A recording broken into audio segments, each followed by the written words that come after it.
Good morning. This is Brent Miller. Brent's a retired senior executive with the National Aeronautics and Space Administration, or NASA. He graduated from Greenfield Kimmel, Claysburg High School, and from Penn State with a degree in aerospace engineering.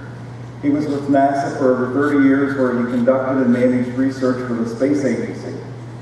His area of specialty includes studies of manned and unmanned interplanetary missions to the planets Mars and Jupiter, and in the design and analysis of advanced propulsion systems for both spaceflight as well as flight in the atmosphere.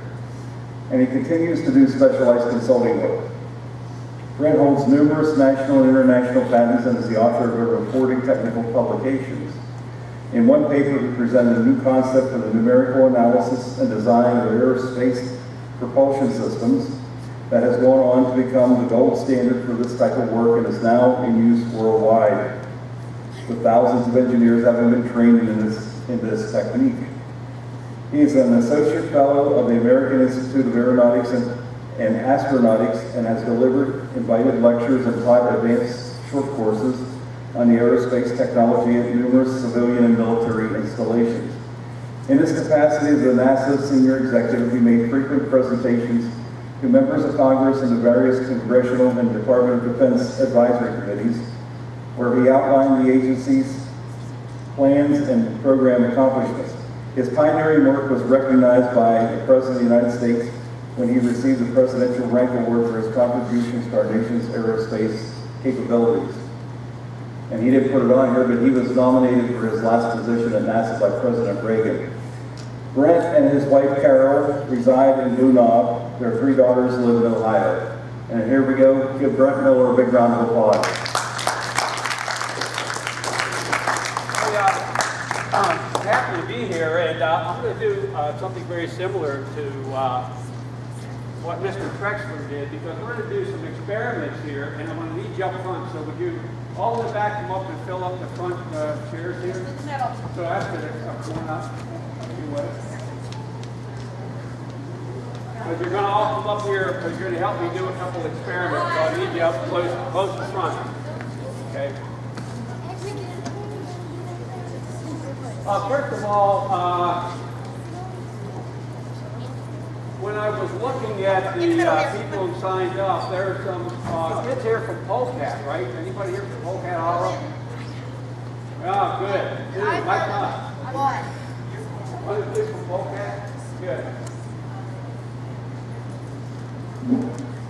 Well, I grew up in Polecat also, and went to school here and graduated a few years ago, quite a number of years ago. And what I'd like to do today is take you on a little bit of a trip. And we're going to go on a trip that you folks are uniquely positioned to take part in, because you're going to see in your lifetime the most exciting exploration that human beings have ever done. And specifically what I'm going to do is talk a little bit about the upcoming missions to Mars. And you folks are going to see people and humans walk on Mars. And some of you may, if you choose to do that, actually take part in that. So most of us, do you like to take trips, you like to travel? Show hands, anybody? Yeah, it's fun. People generally, human beings generally like to explore and see things. And so we're going to talk about that. I'm going to show you a few little videos. We're going to do a couple of experiments. But we've asked each speaker to say a little bit about their background and how do they get into the field that it's into. So, as Rich indicated, I worked for the space agency for a bit over 30 years. And I got into that in an interesting way. Actually, it was all about cows. And cows go to the moon. So, it doesn't seem like a normal thing, but I'm going to tell you how that happened. But first, who here knows how to ride a bicycle? Anybody? Oh, wonderful. Let me show a hand. How many of you, when you're learning to ride a bicycle, crashed? Anybody crash? Well, you crashed, right? Well, the fact that you now learn and know how to ride a bicycle, but you told me you did. What did you do after that crash? Got hurt real bad. Did you? Did you get back on the bike? Yeah, Yeah, you did, right. Yeah, well, something that I learned, and I'll tell you a little bit about it. I think when you go to school, at least for me, going to school was a lot like learning to ride a bicycle. I did a lot of crashing when I was going to school here. I didn't like school. I would rather, when I was in first, second, third grade, I wanted to be playing in the woods with my brothers and our friends. Because the lower end of Polecat, we had all kinds of cabins built in the woods, and we would play. And when I got into third grade, I figured, this school stuff really isn't for me, so I started to play football. I would pretend I was going to school. Guess what? I never made it. And when I was in school, this homework stuff wasn't for me. I didn't particularly care about homework. And I remember my teachers would give me notes to take home from my parents. Well, I didn't read the note, but I figured it probably wasn't very good news, okay? So what I would do is I would take the note home, and I would tear it in itty-bitty pieces, and I would throw it in the chicken yard. Because I was pretty sure that by the time those chickens were done with that note, nobody was going to read that note. Okay? Well, I wasn't as smart as I thought I was, because when third grade was over, I was told that, well, Brent, you're going to have to do third grade again. So they held me back, and I had to do third grade again. And now think about this, I didn't like school. I thought I was pulling one faster over on everybody, and the only thing that happened to me is I had to do third grade again. Well, I began to figure out maybe I didn't have a very good plan. Maybe I need to rethink things. And growing up where I did, my grandfather had a farm, and my parents built a house on the edge of the farm, and we had some cows. And it was my brother's job and my job in the evening, we had to go walk up over this big hill and chase the cows back into the barn so they could be milked. And when we did that, behind our barn was a hill. We had some big flat rocks in it. And those rocks were really warm in the evening when we brought the cows in right before dark. And I would sit down on those rocks. I was tired. I just walked up over this big hill. And I began to notice something. And what I noticed was some birds that were flying in and out of that barn. And this was late in the evening, it wasn't dark yet. And these birds would come out and they would swoop around and they would fly and they made all these big turns. And after doing this for a couple of weeks or a month, I was kind of looking forward to actually bringing the cows in, because I would get to sit and watch these birds. And I'm going to show you a couple of slides. And I wish you could let the lights up pretty much for me, okay? So I want to show you a couple of slides because yesterday I had two people who were sitting in here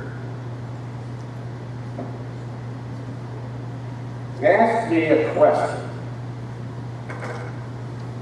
And they asked me, how did you start working for NASA? How did you do that?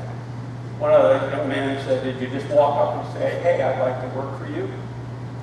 Well, that was you betcha. It wasn't quite like that, but closer than you might guess. The bird up there is a barn stall.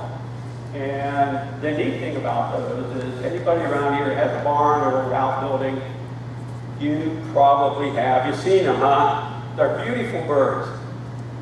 And so I became fascinated by watching these birds fly. And I was probably, I think I was in my second year in third grade, okay?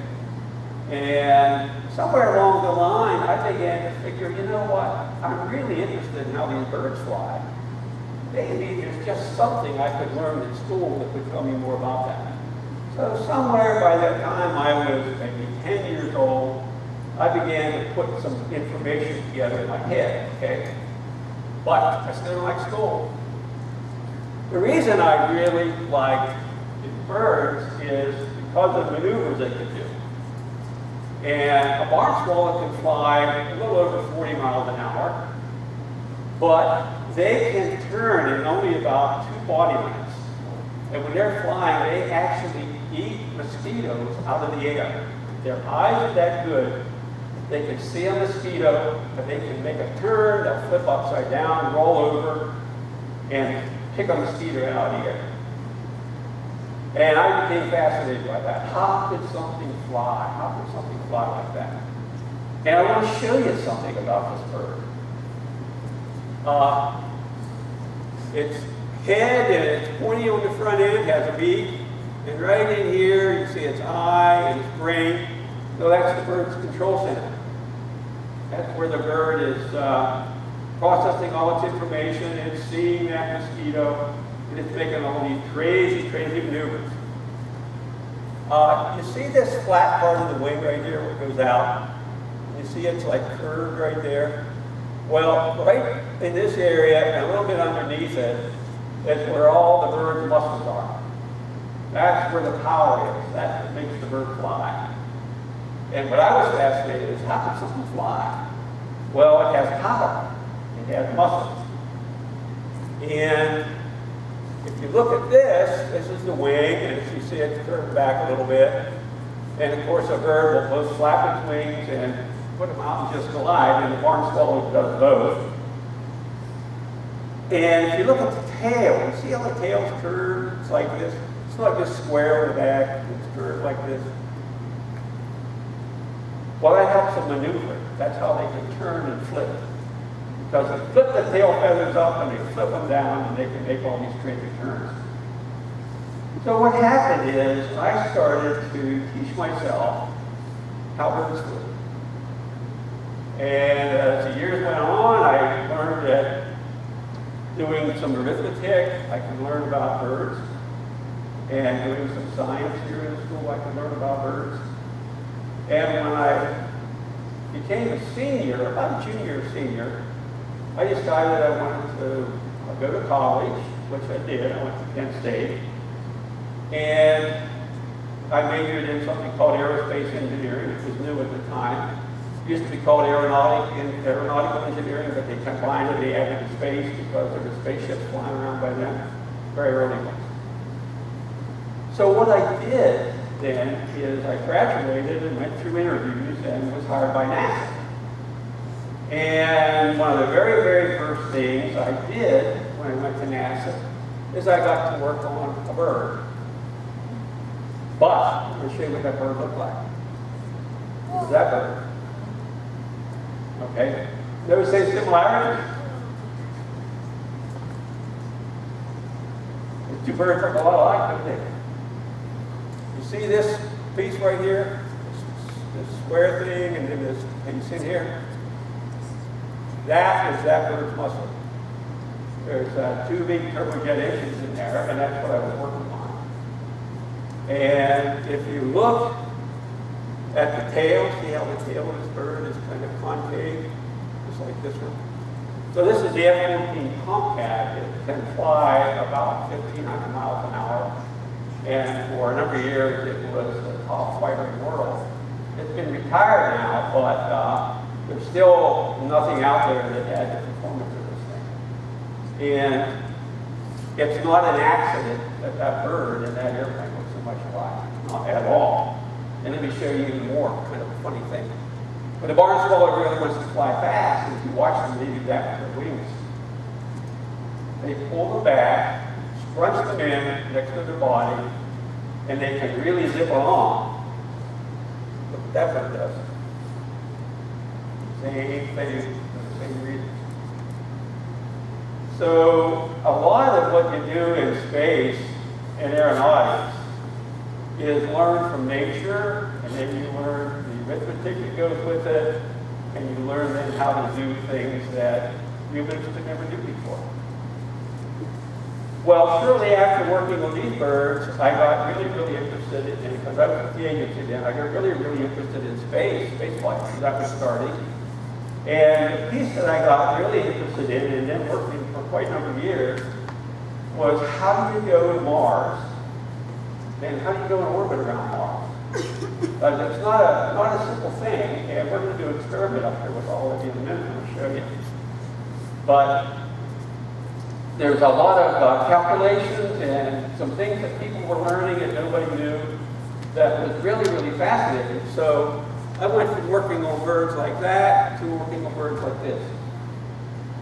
And the interesting thing about all this, at least for me, because it's something I love to do, but still like to read about, is that once you know the basics, once you get a little bit of arithmetic and you understand how things move, and we're going to do an experiment when we show you that, once you know those things, you can go on and do all kinds of different things. Because most things, especially in science and technology, they depend on knowing some basic stuff and knowing it pretty well and knowing how to use it.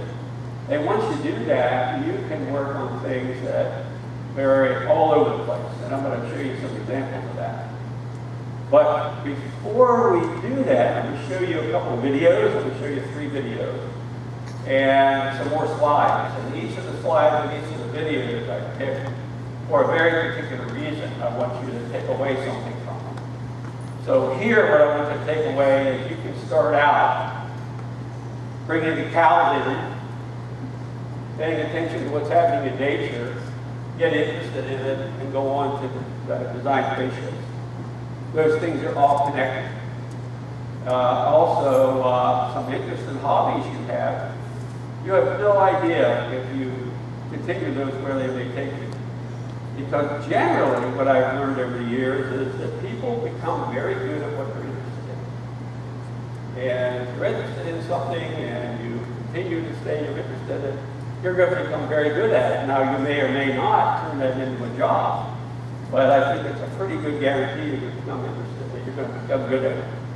So we should all come up here. We're going to do an experiment. I need everybody up here.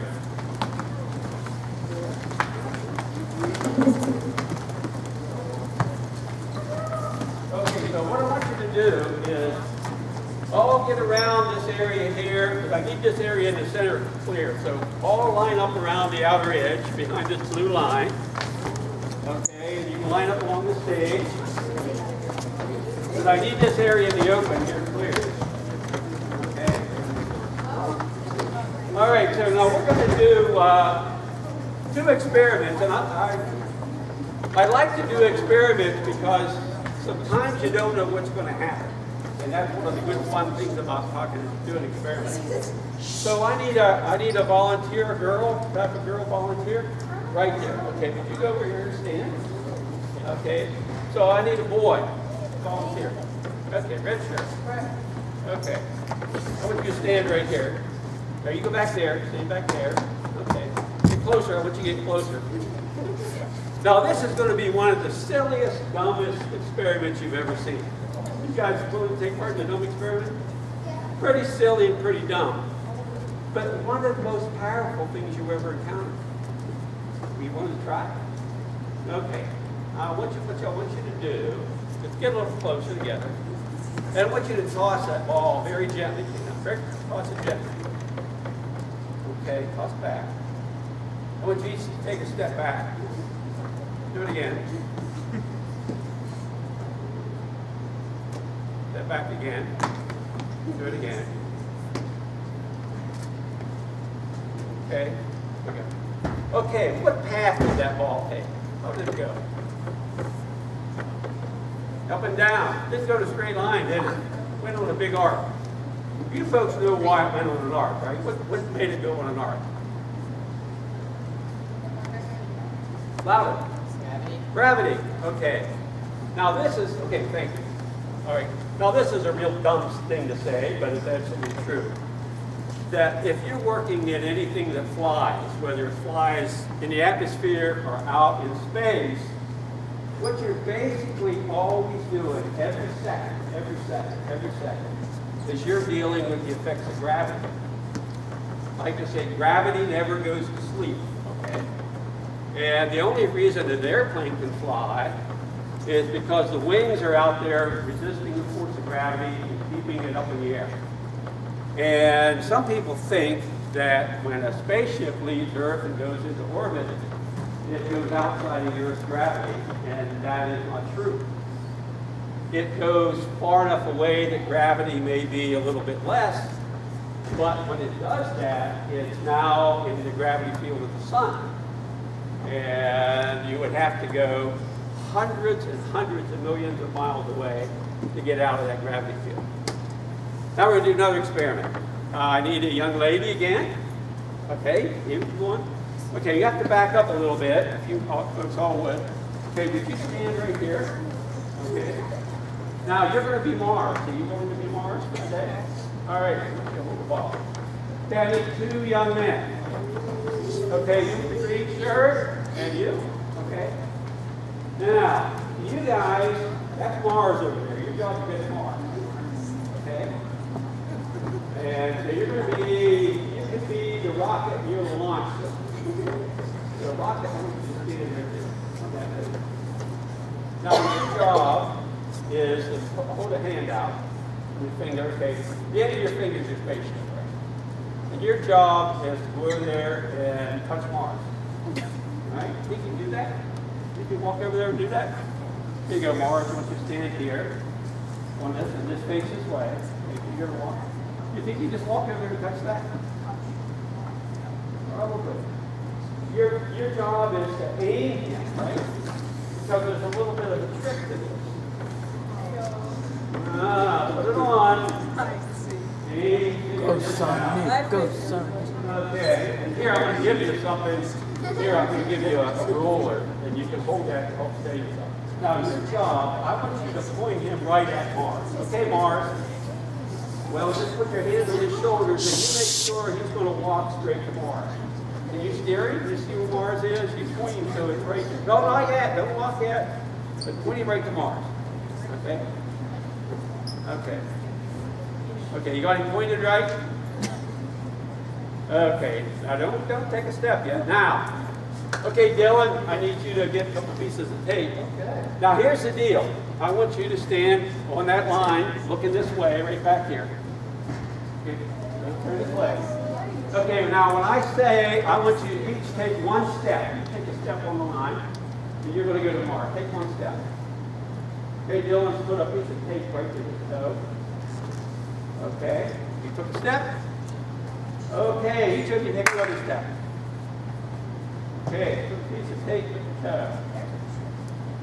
Each of you do again. Tape. Each again. Tape.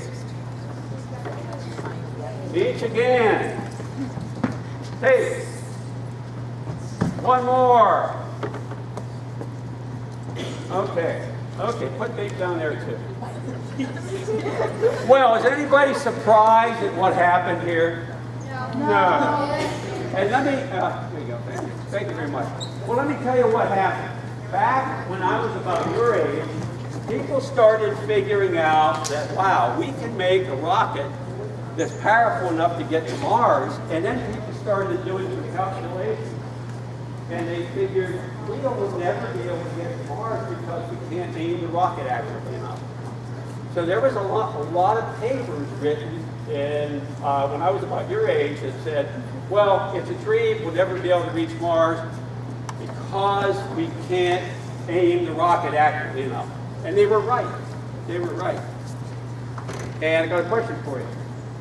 How many of you were ever trying to do something and you couldn't do it, and maybe a family member, maybe a teacher, maybe a friend said, well, do it this way, and they showed you? Anybody ever have experience? Yeah. Yeah, we all have. If you think about it, we've all tried to solve a problem, couldn't solve it, and somebody came along and said, well, try it this way. Well, guess what? The same thing happens to scientists and engineers. Exact same thing. So, about 1958 or 59, somebody came up with an idea that was so simple that everybody thought, well, oh my goodness, why didn't we ever think of that? but also some things happened in terms of how you could build rocket engines and you could do something before, because initial rocket engines, once you lit them, they were gone. You couldn't restart them. It's like having a car, you could only start once, right? So, anybody know what that idea was? To change the whole world. I bet somebody does. Well, how about you guys coming up here? No, I'm going to put you over there at Mars. Okay, pretty good. We're going to do the same experiment. We're going to make one tiny change. Okay, I did two young ladies. Come on. So you're having, come on. You heard this. Come on. Come on. Okay. All right. Okay, where's where you are? Okay, who got to wear Okay. Now, the same old deal before, right?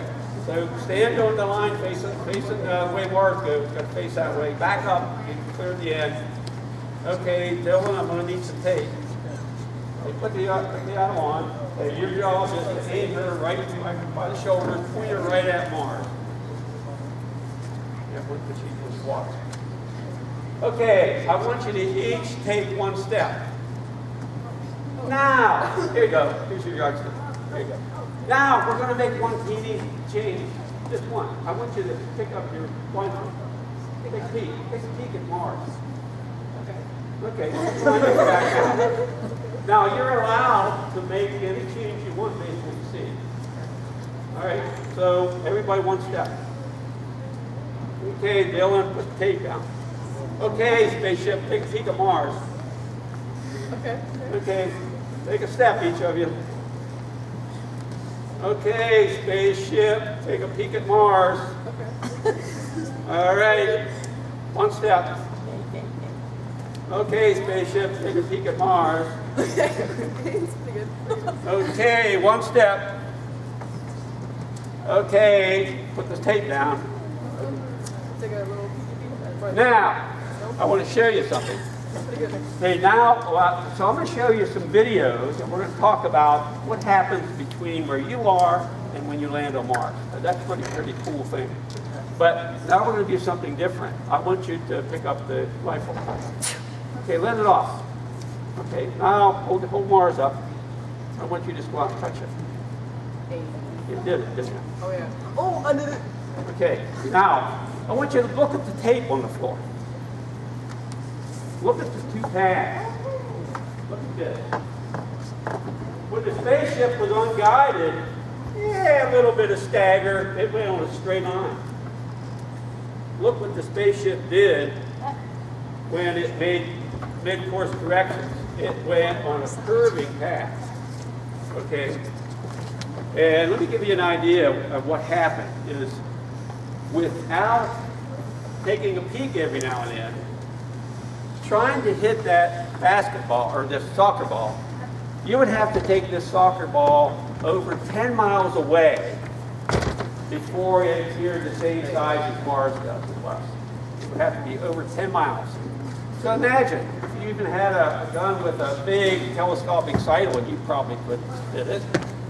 But it's even harder than that. To land on a planet, and we're going to show you some videos of that, if you come in like this, you're just going to go splat right on the surface. It's not going to end well.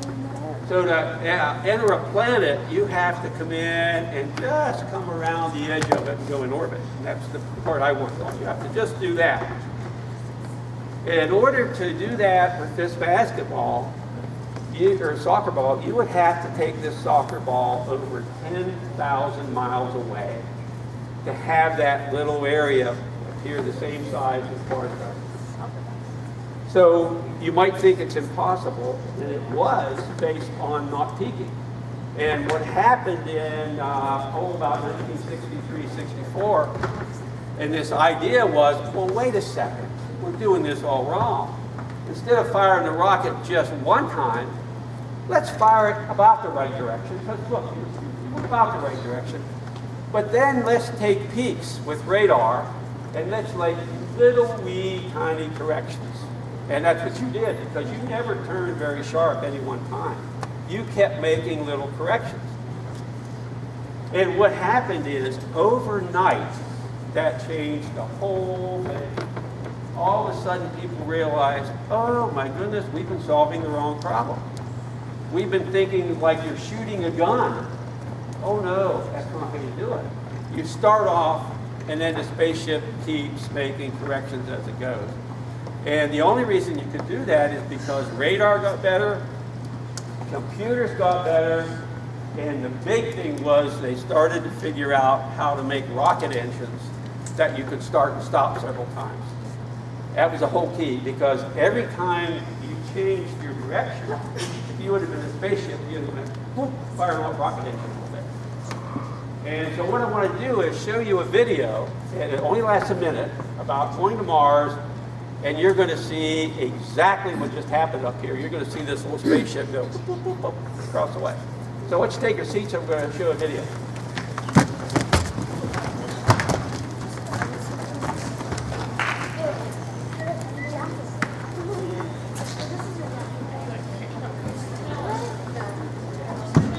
Yeah.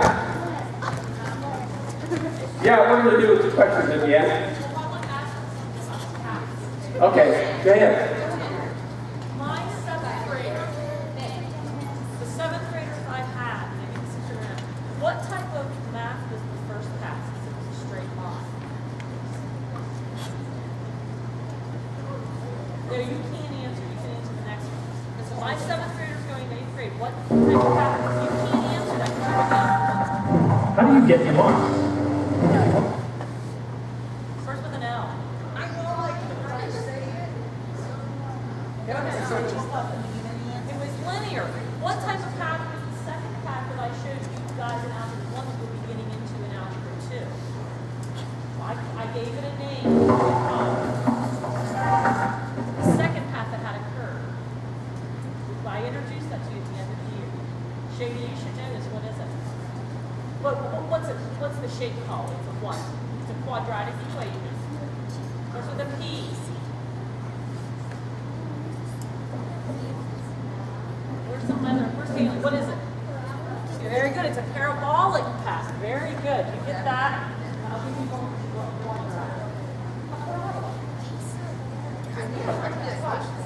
That's right, it is a parabola. Thank you. That's exactly right. And so I'm going to show you this little movie, and it lasts a minute, but you're going to see what you just did here in this little movie. Get to Mars.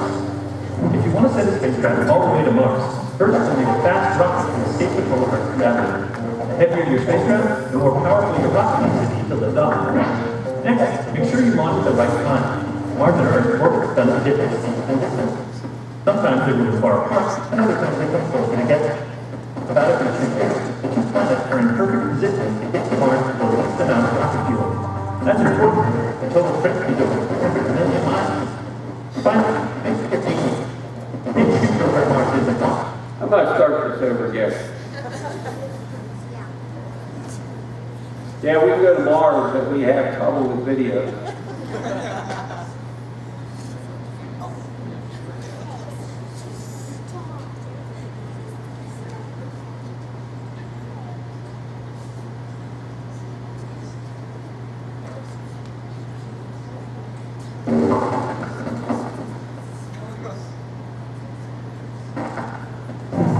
Get to Mars. If you want to send a spacecraft all the way to Mars, Richard says that's the goodness. the heavier your spacecraft, the more powerful your rocket needs to be to lift off. Next, make sure you launch at the right time. Well, I'm not going to play the rest of that, but what it shows is the fact when you, I may have another version that's open here. Let me try one more time.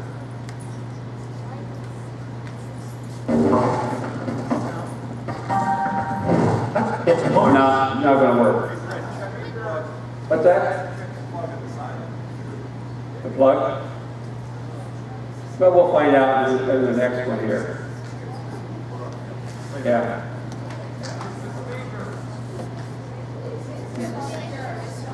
We'll try it again.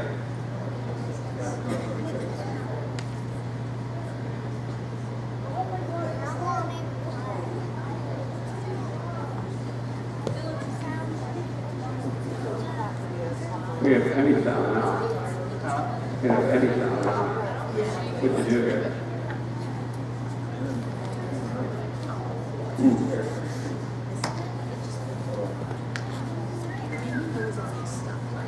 Moving that.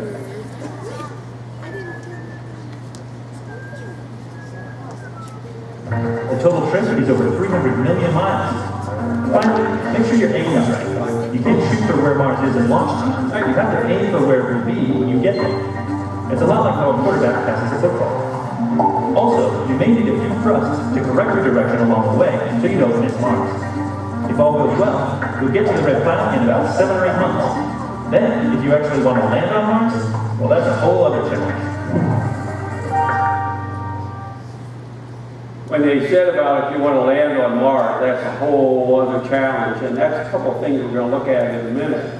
But there's something I want you to do. There's something I want you to do. That video ended by saying that if you want to go to Mars or the moon, you need a really, really big rocket. I'd like you all to stand up. I want you to look, okay? And what I want you to do is turn around and look at all the seats in here. Okay? Look both sides, look at every single seat. Look at them all. All right? There are, I believe, I've heard, there are 601 seats in this auditorium. Okay? Now imagine if you're not looking at just seats, but imagine each of those seats is a car like the one you rode in here today. Did most of you come in a car this morning or a truck or something, right? Most of you did? Well, I'll tell you what, the rocket that went to the moon could lift 4 auditoriums like this, where every seat instead of a seat was a car. That rocket could lift 7.5 million pounds straight up in the air. Hey, you sit down now. That rocket could lift 7.5 million pounds straight up in the air, and in 180 seconds, actually a little less than 180 seconds, less than 3 minutes, those 1,800 or 2,000 cars would be moving at 5,000 miles an hour and be 40 miles in the air. The rocket is going to be launched next year, the first test of the heavy lift vehicle for going to Mars can lift more than that. It could lift about 6 auditoriums like this, where instead of having a seat, you have a regular automobile. And that rocket will be able to lift those straight up in the air. And in 3 minutes, they're going to be 40 miles straight up and traveling 5,000 miles an hour. The power of these kind of machines is something that is hard for us to imagine. Just the fuel pump that put fuel into the space shuttle's engine was, it was about as big as this lectern. Okay, this is the fuel pump now that put fuel into the engine. But that fuel pump could, in a second and a half, go from just sitting still to putting out 70,000 horsepower. You know, more than hundreds and hundreds of cars. So the power of these systems is really pretty amazing. And what I want to show you now, and I said each slide, each video, I selected for a reason. The next video is called 7 Minutes of Terror. Being afraid for 7 minutes. And what it is it's a video, and the people in this are not actors. These are the real people who did the work. And what it shows is a crazy idea that people come up with about 15 years ago about how to land a pretty heavy vehicle on Mars, one that weighed almost as much as a car, not as much as a car.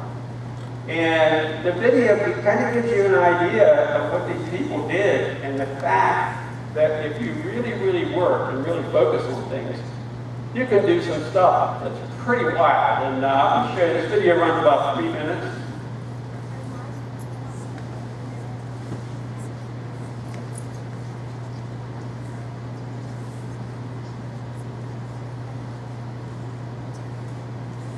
Okay, you drop the lights, Richard. When people look at it, it looks great. That's a very natural thing. Sometimes when we look at it, it looks great. It is the result of reasoned engineering thought. But it still looks great. From the top of the atmosphere, down to the surface, it takes us 7 minutes. It takes 14 minutes or so for the signal from the spacecraft to make it to Earth. That's how far Mars is away. So when we first get word that we've touched the top of the atmosphere, the vehicle has been alive, dead, on the surface for at least 7 minutes.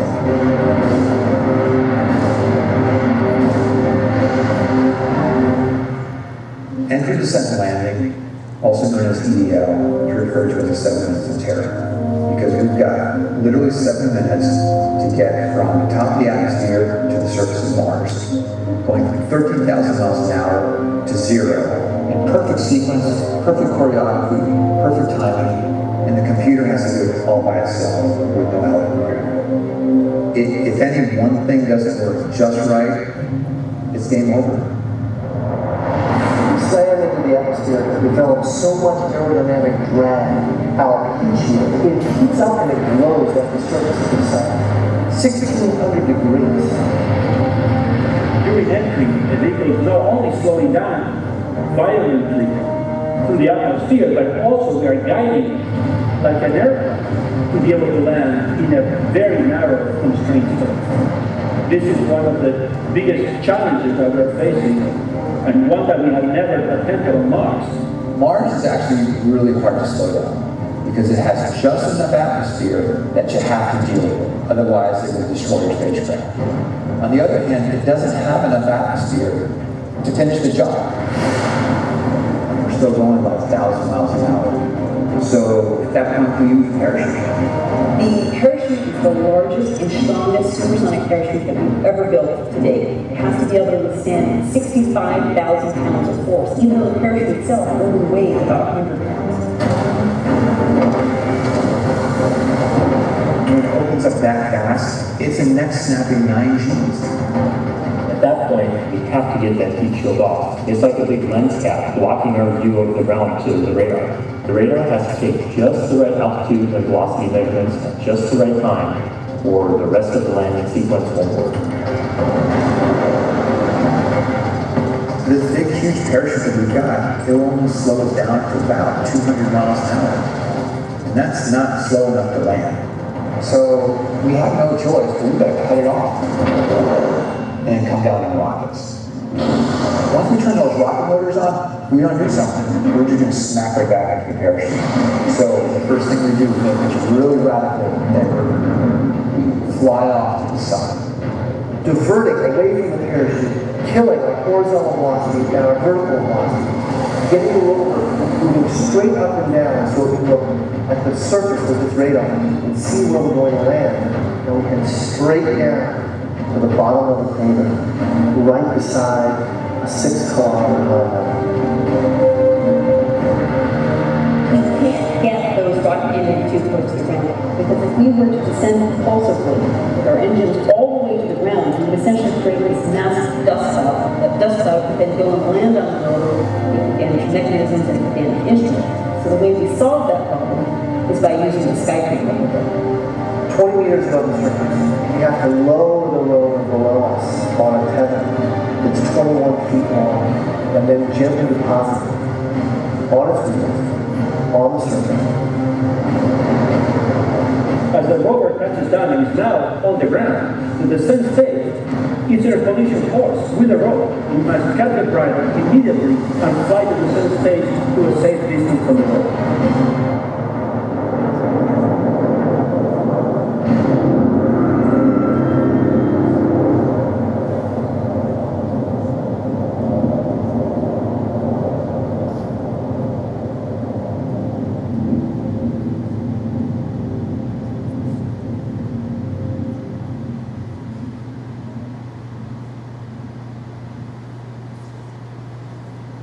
Okay, Rich, turn the lights up a bit. Rich, good.